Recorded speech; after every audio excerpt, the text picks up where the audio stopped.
আজি আমাৰ চাহপাত ছিঙা হৈছে। সেইখন বাগান, সেই বাগানখনতে চাহপাত ছিঙা হৈছে। তাৰপিছত এয়া বাইদেৱে চাহপাত লৈ আহিছে, মই তাকে দেখাইছোঁ এটা ভিডিঅ'। বাইদেৱে বহুত পাত ছিঙিব পাৰে, 1 কেজি 2 কেজি নহয়। আৰু দিনটো যদি বৰষুণ দিলে মানে কুইণ্টেলৰ ওপৰলৈ যায়গৈ।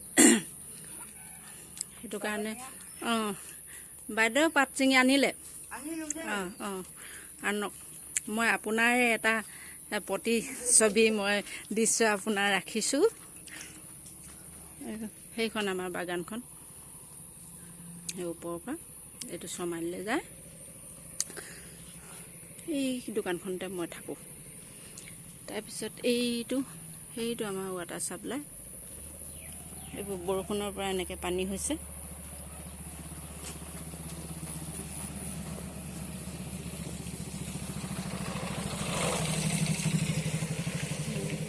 এটা অকণমান ছবি এখন আমাৰ বাগানখন। বাগানত পাত ছিঙি আছে এতিয়া বাইদেউ। এগৰাকীয়ে আহিছে আজি পাত ছিঙা মানুহ।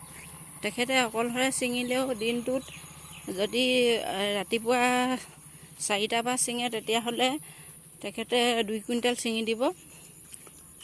আজি কিমান হয় নাজানো, যদি ওজন কৰাৰ পাছত হেৰি কৰিব পাৰিম। সেয়া আমাৰ ৱাটাৰ ছাপ্লাই কামবোৰ চলি আছে। সেয়া মানুহে কামো কৰি আছে, এটা ল'ৰাই কাম কৰি আছে।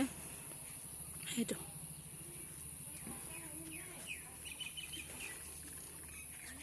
এইখন আমাৰ বাগানখন।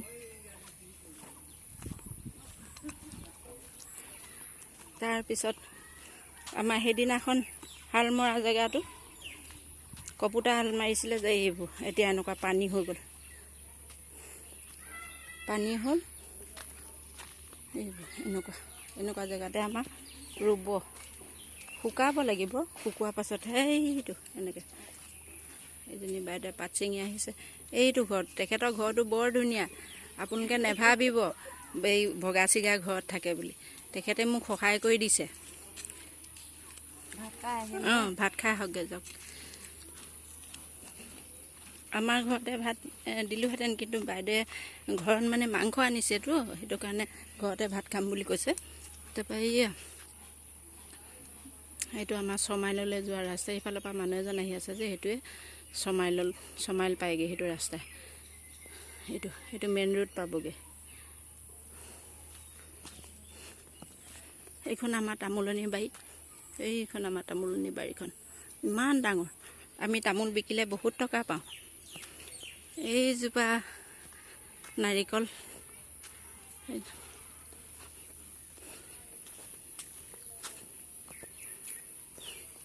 এইজোপা এবাৰ অমৰা আমাৰ দুৱাৰ মুখতে আছে।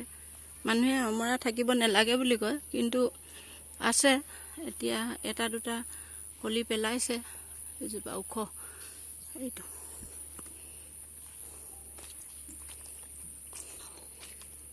তাৰপিছত এইজোপা আমাৰ ভাতকেৰেলা গছ। এইজোপা এই ভাতকেৰেলা গছজোপা বহুত লাগে।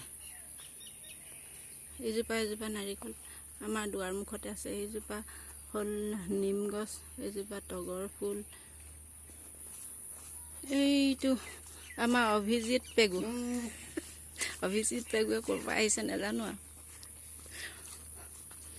এই ঘৰলৈ গৈ আছে, জাগুনৰ পৰা আহিছে। সি কৰি মুখখন ঢাকি দিছে। চালা ইভাগে বৰ কথা পাতে বৰমা বুলি। এতিয়া মুখখন ঢাকি দিছে সি। এই নাৰিকল খাবলৈ আহিব দেই। এইজোপা সৰু নাৰিকল, দাব নাৰিকলে হ'ব লাগিব। এইজোপা ডাঙৰ নাৰিকল। আৰু এইজোপা গোলনেমু। এই গোলনেমুজোপা ৰাস্তাৰ কাণত হ'ল যে, মানুহে ইমান মানে আহোঁতে এটা যাওঁতে এটা এনেকৈ লয়। মোৰ দোকানখন এই কাষতে হ'ল যে,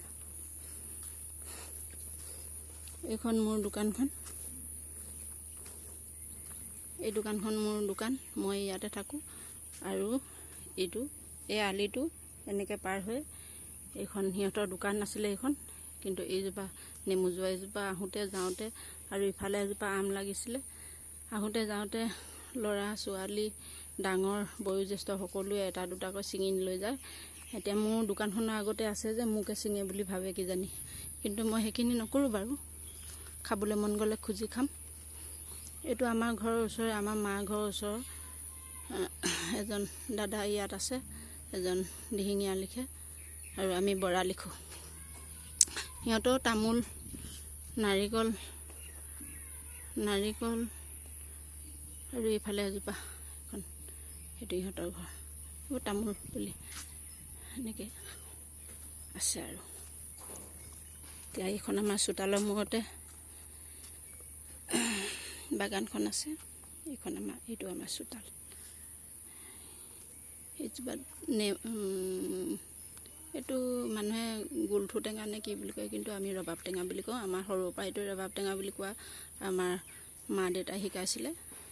ৰাবাব টেঙা বুলি কয়। এই টেঙাটো খালে মানে ক্ৰিমি নাক হয়, আৰু এই অমৰা খালে মানে মানুহৰ যেতিয়া পেট ফুলে, অভোক হয়, তেতিয়া অমৰাই পাত এখিলাও যদি কিছুমানে বহুতে মাছ খায়তো, মাছৰ লগত অমৰা সেই কোমলীয়া পাত দি দিব লাগে, মাছ দি দিব লাগে, তাতে সাঁফুৱা মাৰি থ'ব লাগে। সেই তাৰে যদি খাই দিয়ে তেতিয়াহ'লে পেটৰ অসুখ ভাল হয়, ডিচেণ্ট্ৰি ভাল হয় অমৰা খালে মানে। আৰু এই ৰবাব টেঙা খালে মানে মানুহৰ স্কিনবিলাক ভাল হয়। সৰু সৰু ল'ৰা ছোৱালীবিলাকে চাবচোন, সিহঁতি বহুত ৰবাব টেঙা খাই যায়, সেইকাৰণে সিহঁতৰ ছালটো বহুত নিমজ হয় আৰু পেলু ক্ৰিমি এইবিলাকো মৰে। আজিলৈ মই ইমানকে কৈ সামৰিছোঁ। মই অকণমান মোৰ প্ৰতিচ্ছবিটো দেখিছেনে নেদেখিছে মই নাজানো, অকণমান মই দেখাই দিছোঁ। আজিলৈ ইমানতে